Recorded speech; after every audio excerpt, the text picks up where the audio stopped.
sometimes the scariest part is how do we get started? How do we get to the next step?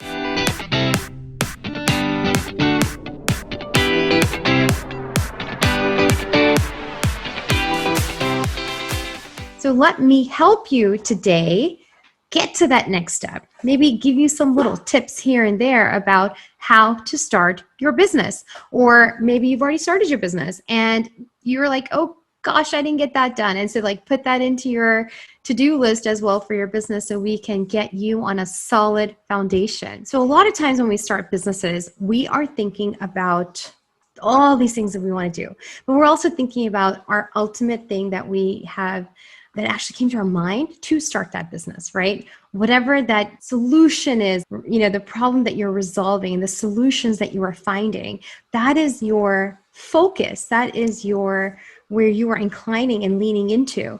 And so what I wanted to do was really let's start with the first step, because dreams can be big. Dreams can be simple, but then when you start, it can be really complicated. And so how do we help ourselves filter the noise and really start focusing on the dream and making that dream into a reality, because we're putting action now behind the dream? And so the first step is to actually brainstorm, brain dump, write it down.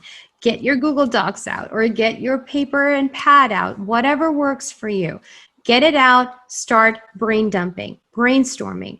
Talk to people that you confide in, people in your circle of trust, people that you know will give you good advice and will give you good direction, and have conversations with them. Talk to them about the business that you're planning or the ideas that are popping into your head. And you never know what kind of advice you might get from those people. So when you start brainstorming, brain dumping, and putting all your ideas there, they don't have to make sense. I know I'm the kind of person that when I'm brain dumping, I really need it to look clean and perfect. Even my brain dump needs to look perfect to me. And then I have to keep reminding myself, hey, listen, this is a brain dump. You're going to go back in and filter it out. You're going to go back in and organize it. And so I have to really keep saying that to myself. So if you're like that, just keep brain dumping, and if you need to, organize in between, but don't stop yourself because it doesn't look perfect.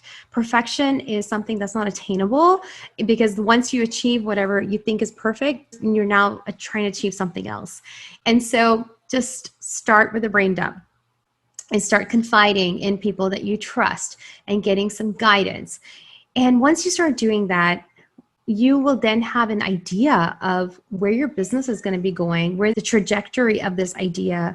And you're also going to start realizing what are some challenges that you're going to have, some obstacles that you have to overcome, and some of the positives that you're going to have, things that you can really lean into and leverage, people that you know, network, or even education or other resources that you might have. So it's really helpful to start really getting more focus and clarity in your dream, in your vision.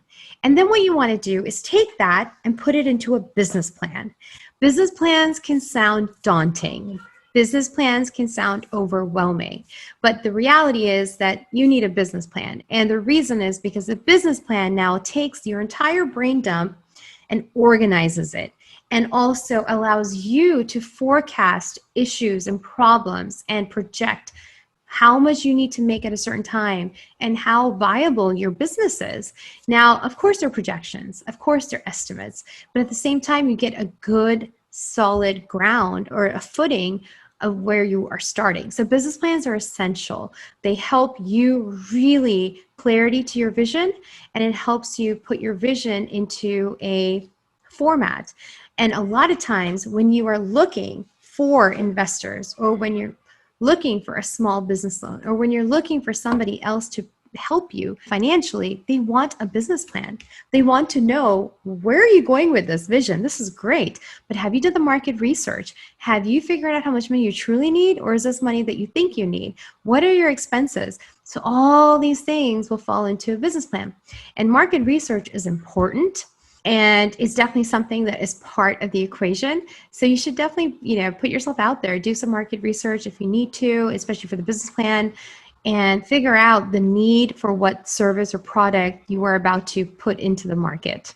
And then from there, once you have the business plan, once you have the ideas put together, now you're kind of getting into the realm of really taking big steps towards starting that business, because now you are probably going out asking for money, or going out and setting up shop somewhere, creating a website, creating business merchandise and brand merchandise. But before you do all of that, you need to then get a name for your business.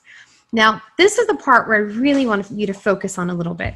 So after you do your brainstorming, brain dumping, business plan, you're now going to start thinking of names for your business. And you might have already started thinking of a name while you were creating the business plan, which is wonderful. But your business plan should also have consideration of what kind of intellectual property is your business going to be creating. That includes the name of your business, that includes any type of content that you are creating that has copyright protection, that includes the trade secrets that you might have, or things like that, or patents that your business might have. Now, when you have a name for your business and you've thought of a name and you're like, this is wonderful, I really want to go forward with this, I urge you to pause for a second. I urge you to do research. Nowadays, because of Google, because of the internet, we really have a lot of the basic search engines at our disposal to find out whether or not a name is something that you can use. Because a lot of times, we might think the name is available. We might think it's something that, hey, no big deal, nobody else is using it, it doesn't matter. But the reality is that you could be infringing on somebody else's already existing trademark. And that would be a big problem, because if you start a business and you start a business with a certain name and that name already is trademarked, and you've created all of this merchandise for your business with your logo, with your brand name, with the edifice of your business building also has a signage says that name, and all of a sudden you're told, oh, you can't use that name, you're done. You've spent so much money on this name that was never yours to begin with.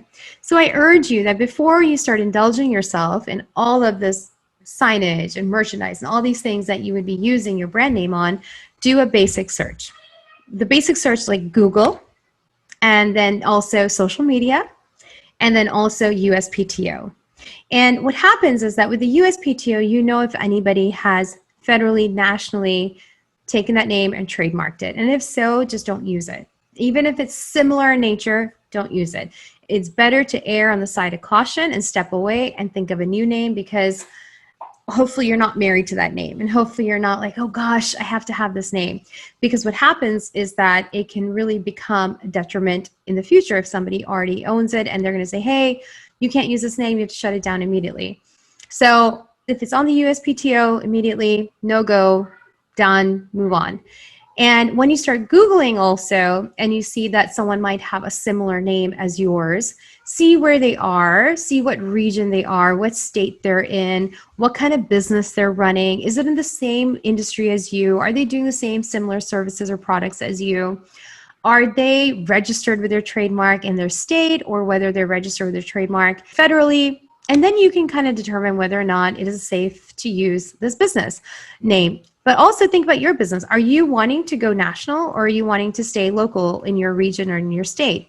And if your dream is to go big, go global, national, then you may want to also step back if somebody else is already using that name, but only locally.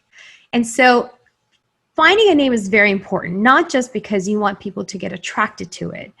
It's your brand that you are creating, and you don't want to dilute your brand or get in trouble for trying to dilute someone else's brand unknowingly. So please take time out and really make sure that the name that you are using for your business is yours to use. Otherwise, somebody will stake a claim on it beforehand and tag you with trademark infringement. So once you figure out the name, and you are like, this is awesome, I'm going to go forward with this name, then you move on to your entity formation. A lot of times people want to just start with a sole proprietorship. They are one-man show, and it's okay. A lot of times it is okay. You just really have to determine what is your risk factors and your liability exposure, and then also what doesn't make sense tax-wise for you. I am a proponent of LLCs for the most part, but there's times when you do need to incorporate as a corporation. And you have to just see what works for your business and what makes sense. So say you're a startup. If you're a startup company, you might want to actually file as a corporation or an S Corp before everything else starts, because what happens is that later on, you'll need to have that most likely as an entity for your business in order for investors to invest properly, or if you're wanting to go public. But if you are a business that's not necessarily looking for lots of investors, and maybe you're just small business loan that you want, or even family loans and, friends and family, at that point you can say, you know what, my risk exposure is there. I definitely have liability exposure and I want to get some tax benefits too. So I'm going to do an LLC.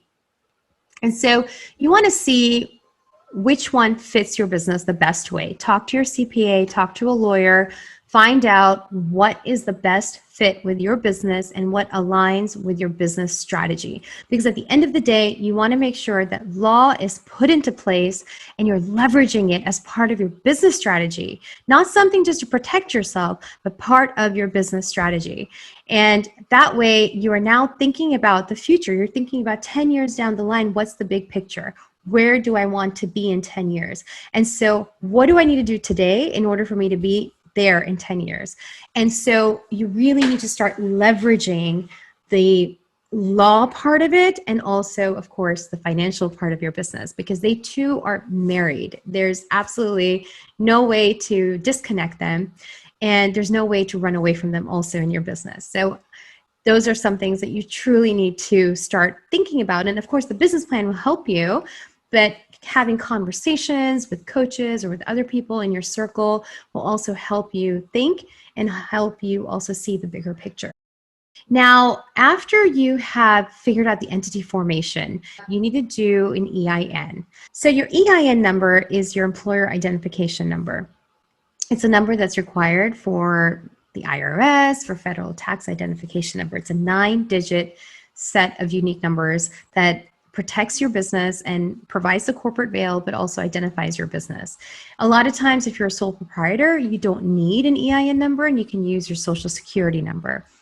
But having an EIN number really helps because it also helps with getting bank accounts and getting loans, and also helps with hiring employees and tax reporting. So it just adds extra oomph to your business, but it also makes your business look professional and in the eyes of third parties. So EIN numbers are important and it's free to get. You just go to the IRS and you literally can put in your name and get an EIN number. And if you already have one and now you're switching over to an LLC, you can apply for an EIN, but then tell them that you already have an existing one. You give them your existing number and then they'll process it for you.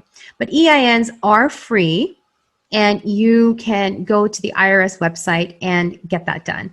So once you're figured out your entity, entity formation, whether it is an LLC, corporation, or some other type of entity, or whether you're just going to stick to being a sole proprietor, then after that, you figure out your EIN, because you need to use the name of your business and the entity that it is in order to get that EIN done for you.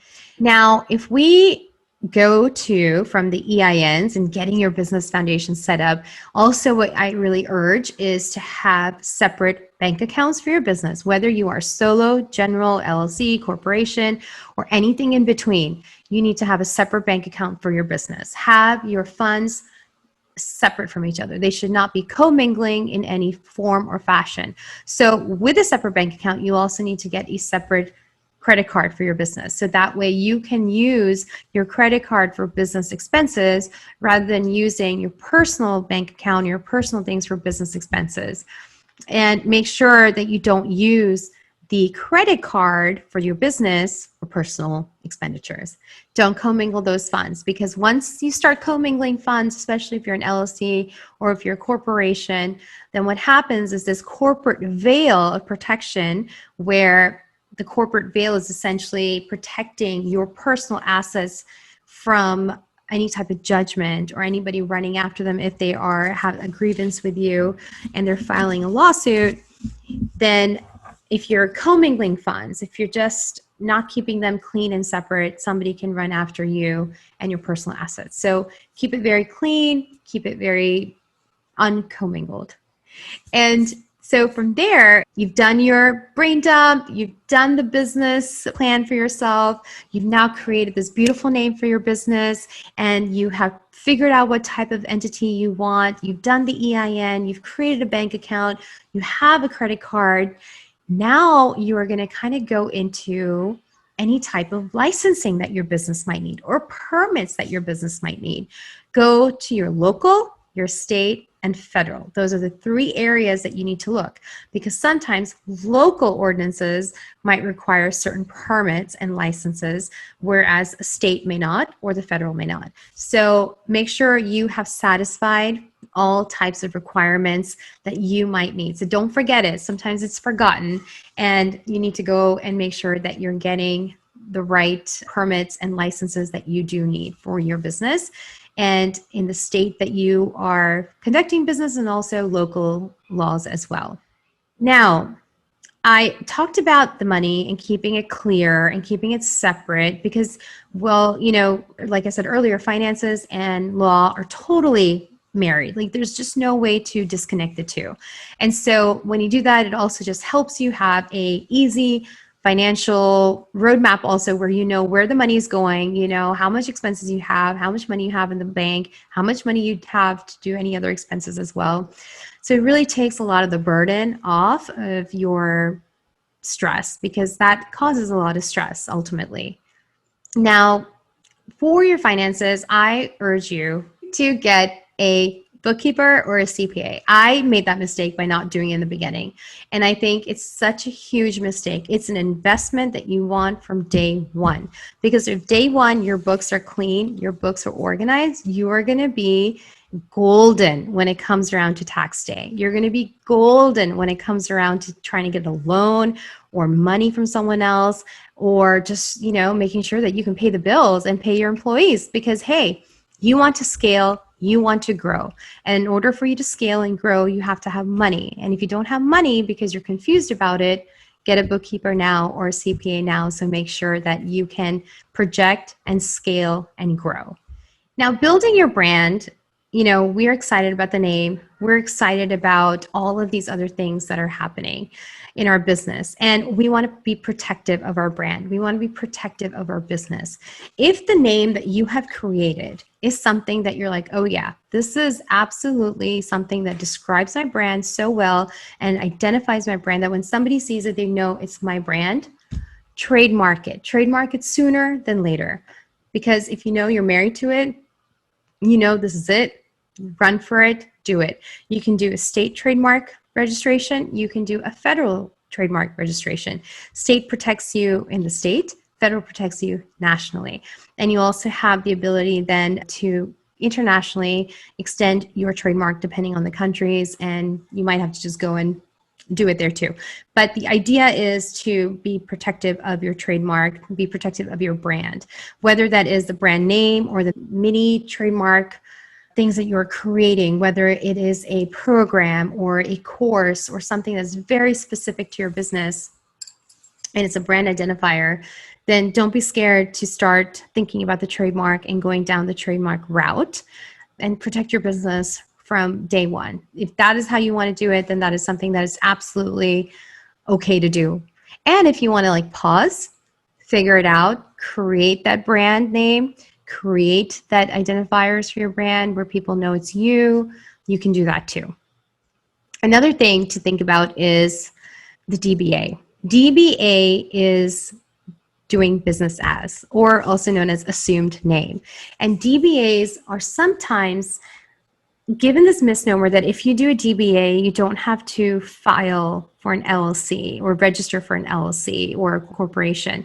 And that's not true. DBA is just telling your state, your county, that while my name is Girija Patel, I am operating as so-and-so though. I am conducting business as so-and-so.